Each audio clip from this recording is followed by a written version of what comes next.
استحکام پاکستان پارٹی آزاد کشمیر کا 19 جولائی کو راولہ کوٹ میں ہم ہے پاکستان جلسہ منسوخ، نئی تاریخ کا اعلان کر دیا گیا۔ کشمیر ایکسپریس ڈیجیٹل کی رپورٹ کے مطابق صدر استحکام پاکستان پارٹی آزاد کشمیر و سابق وزیر اعظم سردار تنویر الیاس خان کی زیر صدارت ہم ہے پاکستان جلسہ کے حوالے سے اہم مشاورتی اجلاس منعقد ہوا۔ مشاورتی اجلاس میں جید علماء کرام کی آراء کی روشنی میں یوم عاشوراء محرم الحرام کے احترام میں 19 جولائی کو راولہ کوٹ میں منعقد ہونے والے ہم ہے پاکستان جلسے کی شیڈول میں تبدیلی پر متفقہ رائے سے یہ طے پایا کہ جلسہ 14 اگست کو صابر شہید اسٹیڈیم راولہ کوٹ میں منعقد کیا جائے گا۔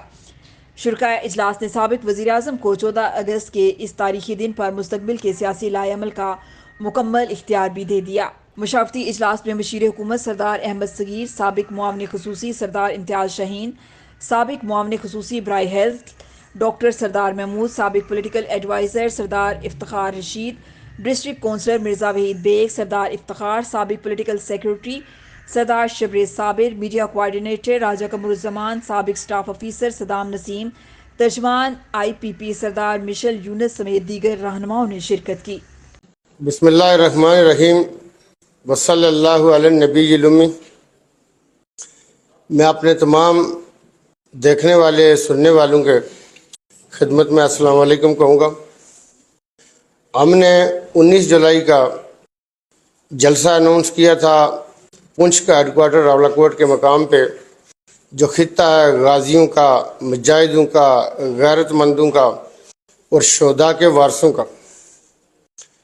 چونکہ 19 جولائی 1947 کو کشمیر کے رہنے والوں نے ایک قرارداد غازی ملت علیہ رحمہ کے گھر پہ منظور کی تھی کہ کشمیر پاکستان کا حصہ بنے گا۔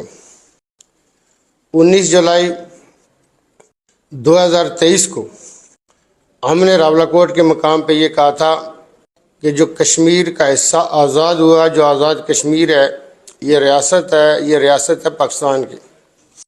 یہ ریاست 24 کروڑ جو ہماری قوم ہے ان کے دلوں میں بستی ہے، اور یہ پاکستان ہے۔ اور ہم نے یہ کہا کہ ہم گی سے آگے بڑھ کے ہم ہیں پاکستان پہ ہم یقین رکھتے ہیں اور اسی کو مانتے ہیں۔ ہم نے کہا جو آزاد ہوا وہ پاکستان ہے، اور جو آزاد ہوگا وہ بنے گا پاکستان کا حصہ۔ جو ٹیریٹری آزاد ہو چکی ہے وہ پاکستان کا حصہ اور پاکستان کی ریاست ہے۔ ہم اسی کو مانتے ہیں، اسی کو جانتے ہیں اور اسی کو ہی سمجھتے ہیں۔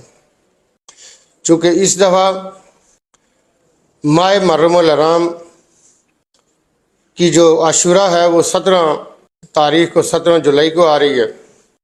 بہت سارے ہمارے جاننے والے سیاسی کارکنوں اور علماء کرام کی، جید علماء کرام کی جو آراء ہیں ان کی یہ ہے کہ چونکہ صرف عاشوراء کے ساتھ ایک دن کا وقفہ آ رہا ہے، تو ان کی آراء کی روشنی میں بنیادی طور پہ محرم الحرام اور عاشوراء کا دن ایسا دن ہے کہ جب آل رسول نے اسلام کی غیرت اور حامیت کے لیے قربانی دی، اور ہم ہمیشہ اپنے معافی ضمیر میں یہ گزارش کرتے ہیں کہ یہ قربانی صرف آل رسول دے سکتے تھے۔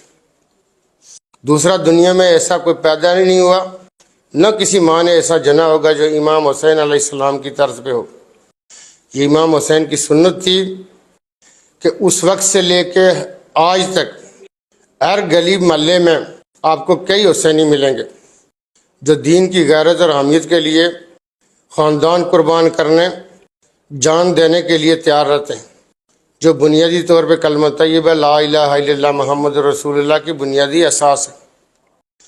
تو لہٰذا ان تمام ساتھیوں کی آراء کی روشنی میں ہم 19 جولائی کا جو جلسہ اناؤنس کیا تھا عاشوراء کی وجہ سے اس کو 14 اگست کو لے جا رہے ہیں، لیکن اس میں 14 اگست کے ساتھ اس کو سنکرونائز کرنے میں اگر آپ یہ دیکھیں، کشمیر کے رہنے والوں نے جو قرارداد منظور کی تھی کہ ہم پاکستان کا حصہ بنیں گے، تو اس کی جب سنکرونائزیشن 14 اگست کے ساتھ ہوتی ہے تو ہم 14 اگست کے دن کو بنیادی طور پہ یہ کہنے اور ماننے میں، جاننے اور سمجھنے میں عقبہ جانب بھی ہیں کہ 14 اگست کی جو ہماری آزادی ہے ہم اس کو سیلیبریٹ کر رہے ہیں۔ تو انشاءاللہ تعالی 14 اگست 2024 کو ایک بھرپور اور ایسا عظیم الشان جلسہ راولہ کوٹ کے مقام پہ جو پنچ کا ہیڈ کوارٹر ہے، ایسا جلسہ ہوگا کہ جو آزاد کشمیر کی تاریخ میں اس سے پہلے ایسا جلسہ نہیں ہوا ہوگا۔ ہم ایک بھرپور جلسہ کریں گے، اس میں کئی ایسی باتیں اور کئی سیاسی آپ کو اچھی خبریں بھی مل سکتی ہیں. تو آپ نے میں نے اس جلسے کے ساتھ جڑے رہنا ہے, بھرپور شرکت کرنی ہے. ہم نے پہلے بھی یہ گزارش کیا کہ یہ جلسہ عظیم الشان جلسہ ہوگا, اپنی نوعیت کا انشاءاللہ منفرد جلسہ ہوگا. آپ نے میں نے اس میں آ کے اپنی قومی اور ملی بیداری کا ثبوت بھی دینا ہے, اور لوگوں کو اور ایل او سی کے اس پار جو قربانی دے رہے ہیں, ایل او سی کے اس پار جو ہماری ماں بہن بیٹی ہمارا بزرگ اور نوجوان ہمارا جو قربانی دے رہا ہے, ان کو بھی یہ یقین دلانا ہے کہ ہم سوئے نہیں, ہم جاگ رہے ہیں. جب تک ایک بھی کشمیری ایک بھی پاکستانی زندہ ہے وہ کشمیر کی آزادی تک چین سے نہیں بیٹھے گا. ہم اس وقت تک جدوجہد اپنی جاری رکھیں گے جب تک کشمیر آزاد نہیں ہو جاتا. کشمیر کے اوپر غصبانہ قبضہ ہے, اور کشمیری پچھلے 77 سال سے ہر وہ قربانی دے چکے ہیں جو کسی دوسری قوم کا, کسی اور علاقے کے رہنے والوں کا ترا امتیاز نہیں ہے, وہ صرف کشمیریوں کا ہے. آپ سب کا بہت شکریہ. آپ نے اس جلسے میں بھرپور شرکت کر کے اب آپ نے ثبوت دینا ہے اپنی قومی اہمیت کا اور قومی معاملات میں شرکت کرنے کا. شکریہ.